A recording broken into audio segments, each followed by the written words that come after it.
Salam untuk kita semuanya, berjumpa lagi dengan saya di channel Aritela Tutorial, tempat kita untuk berbagi informasi seputar informasi pendidikan dan informasi guru, serta informasi lain yang ada hubungannya dengan dunia pendidikan dan guru.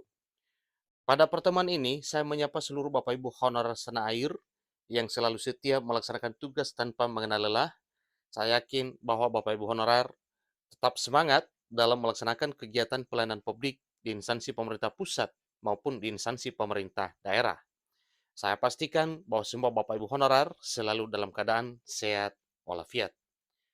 Pada pertemuan kali ini, ada satu informasi penting yang perlu diketahui oleh seluruh Bapak Ibu honorer terkait dengan pernyataan terbaru Deputi Sumber Daya Manusia soal penghapusan honorer, kabar gembira untuk P3K. Nah, Bapak Ibu, ada apa dengan informasi terkini apa yang disampaikan oleh Deputi Sumber Daya Manusia Kementerian Penanggulangan Aparatur Negara dan Reformasi Birokrasi? Simak informasi ini sampai selesai. Jangan ketinggalan informasi, dan bagi Bapak Ibu yang sedang menonton, demikian dengan Bapak Ibu yang mungkin baru menemukan informasi melalui channel ini, jangan lupa dukung channel ini dengan cara like dan subscribe, share, dan komen, serta nyalakan tombol notifikasinya supaya semua informasi yang disalurkan melalui channel ini selalu update di layar Bapak Ibu. Tanpa basa-basi lagi, langsung pada informasinya.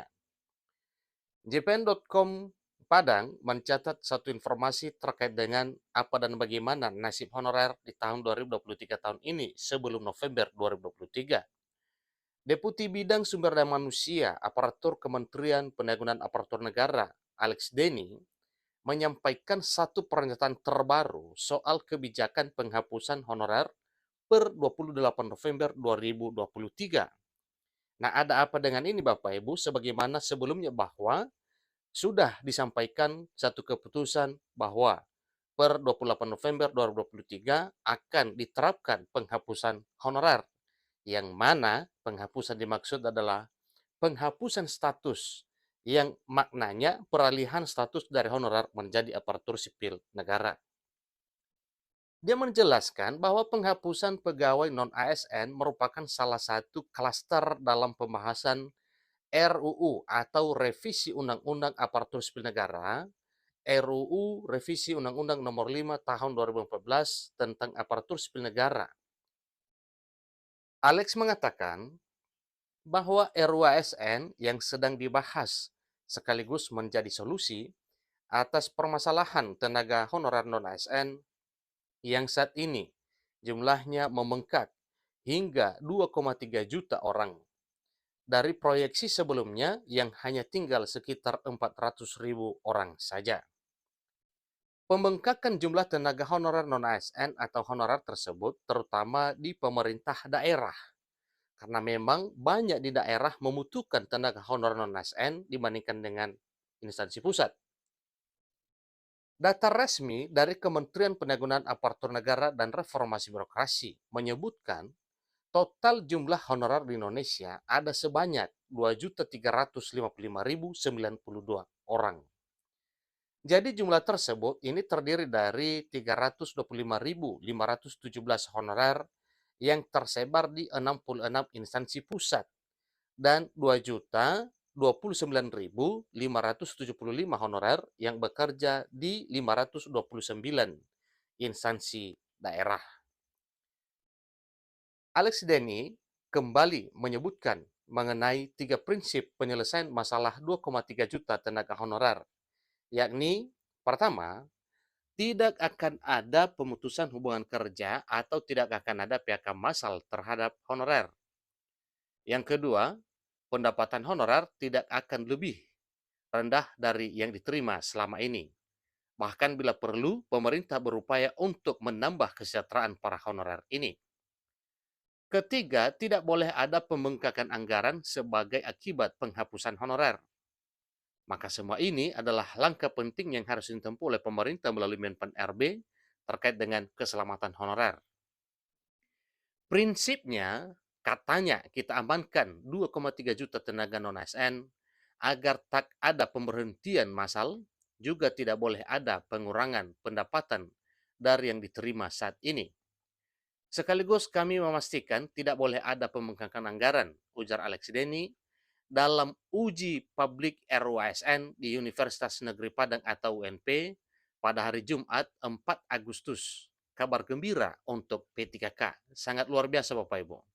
Ini penegasan semakin ada, pernyataan juga semakin ada bahwa memang Bapak Ibu honorer ini nantinya akan selamat lewat RUASN yang akan segera disahkan pada bulan Agustus ini. Lebih lanjut, Alex Denny mengatakan bahwa revisi Undang-Undang Aparatur Sipil Negara atau RUASN ini menjadi jawaban atas dinamika perubahan global yang mempengaruhi manajemen sumber daya manusia aparatur negara. Secara garis besar, lanjutnya terdapat 7 klaster pembahasan dalam revisi Undang-Undang Aparatur Sipil Negara, yakni pertama, penguatan sistem merit. Yang kedua, penetapan kebutuhan aparatur sipil negara. Ketiga, kesejahteraan aparatur sipil negara. Dan seterusnya adalah penataan tenaga honorer. Berikut digitalisasi manajemen ASN. Dan yang terakhir, ASN lembaga eksekutif, legislatif, dan yudikatif. Jadi, di revisi Undang-Undang Aparatur Sipil Negara nantinya, salah satu yang diperkuat adalah bagaimana aparatur sipil negara bisa semakin kompetitif, lincah, dan dinamis untuk menjawab tantangan zaman. Misalnya, untuk pegawai pemerintah dengan perjanjian kerja atau P3K bisa diperluas cakupannya dengan skema kerja yang lebih adil. Ini kata Alex dikutip dari situs resmi Kemenpan RB. Selain penanganan tenaga non-ASN, RUASN juga untuk menyelesaikan isu terkait kesejahteraan P3K. Sebelumnya, P3K tidak memperoleh jaminan pensiun. Jadi dalam RUASN, kesejahteraan PNS dan P3K digabung dalam konsep penghargaan dan pengakuan ASN yang merupakan bagian dari manajemen ASN secara keseluruhan. Dalam RUASN juga kesejahteraan PNS dan P3K digabung dalam konsep penghargaannya dan pengakuan ASN yang merupakan bagian dari manajemen ASN yang secara menyeluruh sifatnya. Jadi P3K diberikan jaminan pensiun dan jaminan hari tua dengan skema definite contribution. Jadi cukup luar biasa Bapak Ibu.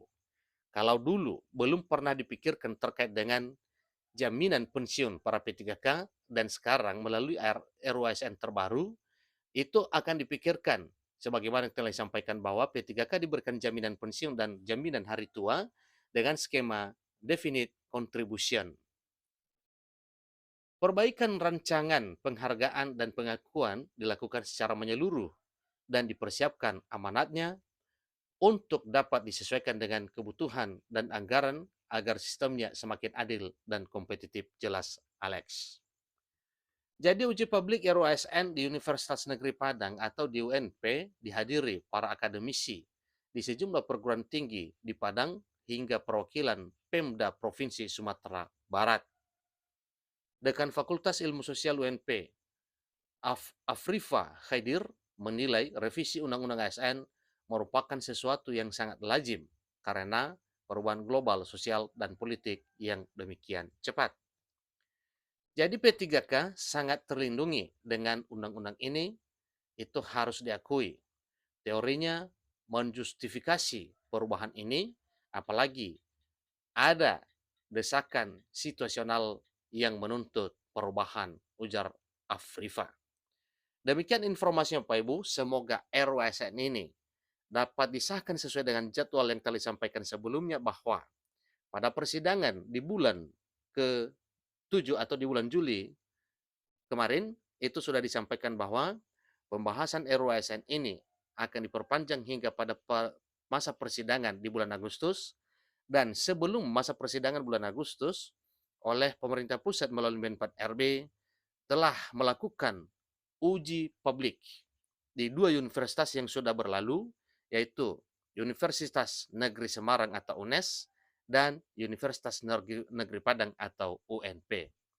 Jadi dari pengakuan yang telah disampaikan bahwa RUASN ini nantinya menjadi solusi untuk honorer, maka sebaiknya Bapak Ibu honorer mendoakan kiranya pekerjaan pemerintah melalui Menpan RB untuk berusaha semaksimal mungkin demi nasib honorer ini bisa berjalan dengan baik.